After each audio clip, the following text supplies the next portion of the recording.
Hi, my name is Allie Reed, and my research project was on Instagram baddies, the connection between social media influencers and the male gaze. In this video, we will touch on the following: background information, influencers Summer Rae and Corinna Kampf, the male gaze and internalized misogyny in young women, and a final conclusion. So, first, the thesis.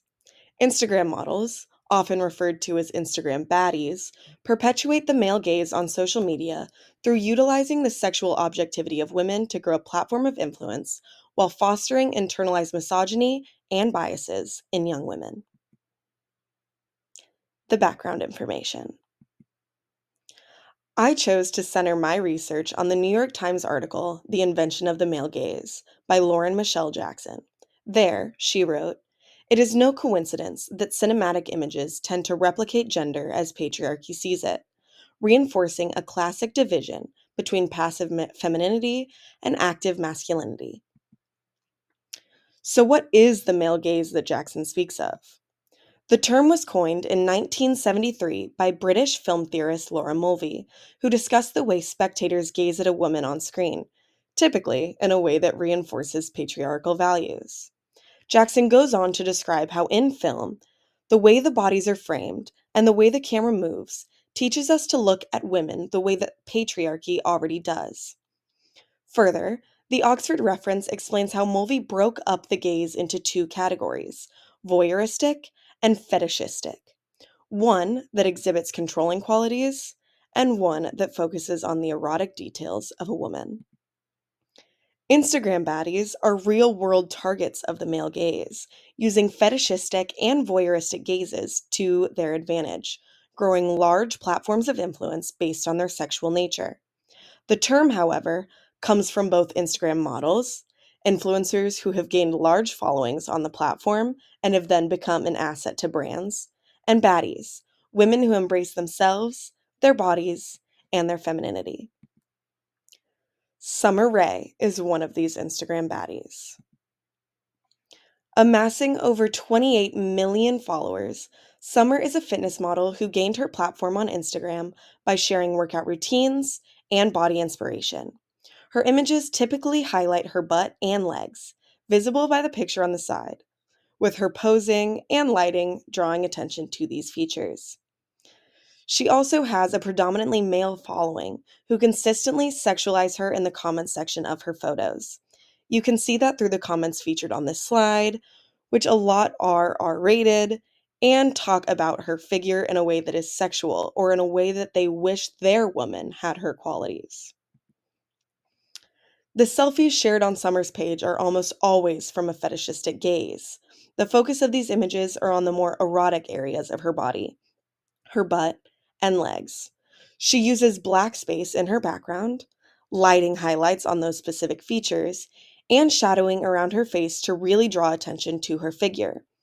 Further, she uses the rule of thirds in her selfies, almost always giving her butt its own third of attention. Corinna Kampf is another one of these Instagram baddies. Although becoming famous for her role in David Dobrik's Vlog Squad, Corinna branched off and gained a following of nearly 7 million people on Instagram. However, Corinna took her sexual objectivity to new heights by creating and promoting her OnlyFans on Instagram. OnlyFans is an adult subscription service, and Corinna Kampf made anywhere from $680,000 to $2.3 million on the platform each month.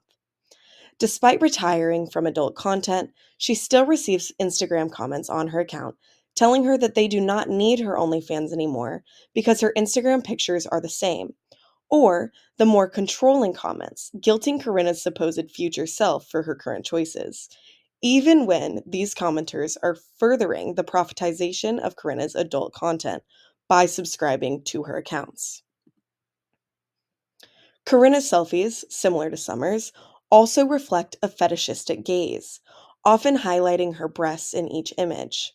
She does so through using lighting to highlight her assets, wears revealing clothing in the images, and also works with a rule of thirds, giving her breasts their own section to draw attention. Corinna is also often seen sporting sultry eyes and pouting lips, giving off a sense of sexual appeal to audiences through her emotions. But how do influencers perpetuate internalized misogyny in addition to the male gaze? In an interview with Psychology Today, Professor Preston Nee states, those with internalized misogyny have consciously or unconsciously socialized into believing that women are inferior and the weaker sex, and should either indiscriminately please or take a back seat in their relationships with men. This socialization that Nee spoke of is constantly active with social media influencers at the forefront of the youth's mind. In a research study on the effect social media plays in young girls' body image, Richard Perloff found that young girls internalize the thin, idealized beauty which is communicated through the media. These media depictions of beauty often featured the desired body types, which are reflective of both gender roles and stereotypes. Further, girls self objectify based on the images that they view in the media, comparing themselves to the influencers they follow. This has led young women to assign more importance on physical appearance and appearance management towards stereotypical attractiveness than their male counterparts. To continue, Perloff looked into how social media creates observed roles for the sexes, stating, another important social learning factor is self objectification, the process by which girls and women come to view their bodies as objects to be looked at, much as an observer would. Young girls observe these influencers, internalize the standards they see, then try to replicate themselves in an objective way. This internalization turns into self actualization, with young girls more likely to develop low self esteem, depression, perfectionism, and centrality of appearance to self worth after engaging with Instagram baddies such as Summer Rae or Corinna Kampf. This idea was reflective of a conversation published in the New York Times, where students wrote in how social media affects their body image. Katie from Great Neck, New York states, there are beautiful people online, and with TikTok's that girl or small waist trends, I wonder why I can't have the same flat toned stomach or the same tiny hourglass waist. Sarah from Wheaton writes, I have struggled with body confidence, and I find myself deleting Instagram whenever it gets too bad because I am subconsciously wishing I looked like the girls on my feed.